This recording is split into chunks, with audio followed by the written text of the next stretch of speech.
Sorry, my stuff is, it's storming out, so I have to go with the recorded version. But anyway, we had a teacher in the school by the name of Mrs. Williams. Nicest lady. In fact, later on when I got out, before I tell you the story about Mrs. Williams, she belonged to the Red Hats lady, and she came in. So, it's just go live, and then it did that. Okay, back to Mrs. Williams. She was my 7th grade English teacher, but it was... Me and this live feed are not doing very good today. It keeps going back and forth. Anyway, Mrs. Williams is one of the nicest ladies you could ever meet in your life. But she had a passion for Greece and Greek mythology. Probably one of the reasons why I was honored is because not only did I love Greek mythology and, you know, all the gods and the planets and how things came about through Greek culture and Western civilization and everything else. Later on in life, I had my history teacher, Mr. Frigo, who was the reason why I got into wrestling and everything like that. But Mrs. Williams taught, you know, Greek mythology, and she actually was in Greece, and she used to go to Greece like every year. Well, she'd come back, bring things, you know, show us stuff. It was just awesome. Like, you know, you couldn't ask for anything better. So when I went about starting my stuff and doing all my stuff, you know, when I got a chance to go to Greece with the Marine Corps, we went to Thessaloniki. There was a couple times we went to Greece, and I just thought it was to be in Greece and got to do the different things that we did. And Mrs. Williams is the reason behind me loving Greece so much, is because she actually taught the Greek mythology and later on all the stuff, the Greek culture. I used to watch Hercules on TV, you know, which was great. So to me, a teacher, but she went the extra mile and learned and went to where we're at.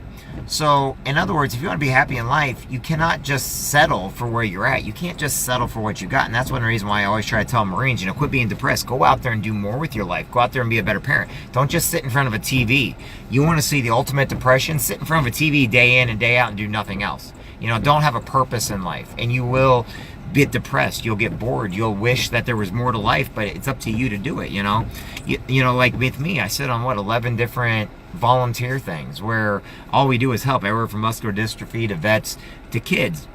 Now, does that everybody know? I'm not married. I'm able to do that. I don't have my daughter, you know, 24 hours a day, 7 days a week. As much as I want to have her, I don't. But yes, I get along with her mother just fine.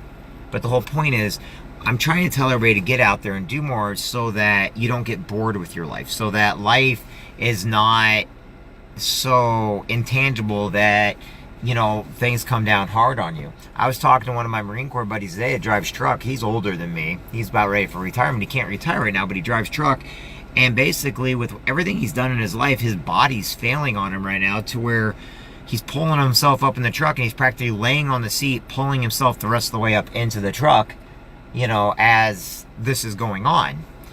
And it's because, you know, everything he's done with his life, he's been a police officer, a Marine, all this other stuff, yet, you know, he hurts now because of everything he did.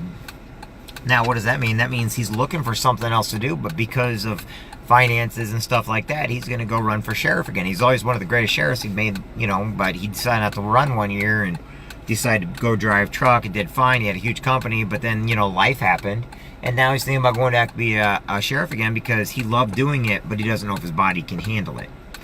And so the whole idea is you need to have a backup plan. You need to go out in life. You need to learn a little bit more. You need to read a book a day. I was kind of joking around with my buddy Chris Hughes, and he put on his Facebook stats, you know, tell me what you do on your off time and tell me what you do in your downtime, and I'll tell you what your future retirement is like. And the thing about it is, I'm so used to them anyway, it doesn't really have bearing on me, but I put on there, read, did all this other stuff, knowing exactly what the answer is. But it's a good point.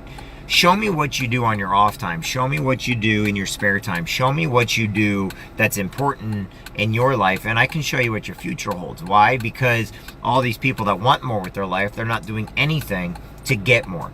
You know, you're not getting around the right people. You know, I know people say, I hate politics, or I hate this, or I hate that. Oh, I don't want to do anything in my community. Well, how are people going to trust you if you're not out there? You know, you got to put your name out there. Have we all had a past? Yeah. Have we all done stupid things? Yeah. So what? Get over it. You know what? We're all guilty. That's why you can't judge anybody for all the guilty stuff we've all done. But here's just it. You still got to get up, move on, and keep going out there. You got to find mentors. Now, I know people hear me talk about mentors all the time, and I say it a lot. And the reason why I use the word mentor is so everybody out there understands. Usually they're my friends, okay? They're people that I look up to, they're listening to. My biggest mentor in life is my dad. But if you go to look at Dave Kawasaki's book, Rich Dad, Poor Dad, you know, you can start figuring out that as much as we love our parents, you know, we've also been taught the wrong ways a lot of different times. However, if your parents are supportive of you, even into your, you know, older times of your life, you know, they are doing the right thing. They're supporting, even though they don't understand, they're supporting because they're only going off what they know. However, when I start teaching people how to do more, how to be more, you know, I'm willing to take people on and actually go one by one, firsthand, show them how it's done. This is what you're doing. I can look at your business. I can look at your life. Everybody's like, we failed. No, I never failed a business. I know people like to say that. I just saw that there was no money to be made in the timing of what was going on. And when I got out, it was by choice and by what happened with my partners. Well, then all the other businesses started failing around us, and then all of a sudden the entire stock market. So technically what happened with my business was a godsend for what had to be done. And since it was had to be done, it worked out just fine. I'm getting my daughter right now. So anyway, I'm going to let everybody go on here. I just want to tell everybody hi. Hey, sweetheart. How you doing? Hi, beautiful. Noogie, noogie, noogie, nuggies.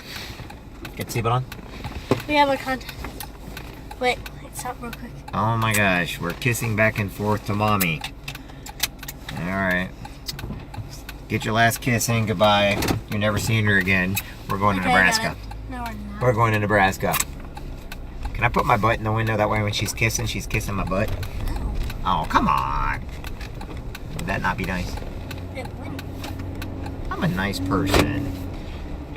Anyway, remember this. Love each other. Do your best. If you want help, advice on how to do things, you know, doesn't matter. If you're a good person, don't worry about politics. Worry about doing what matters the most for you and your... But anyway, I'll talk to y'all later. Hey, Lee. Talk to you later soon. I gotta go, and I'm with Gracie now. Bye, everybody.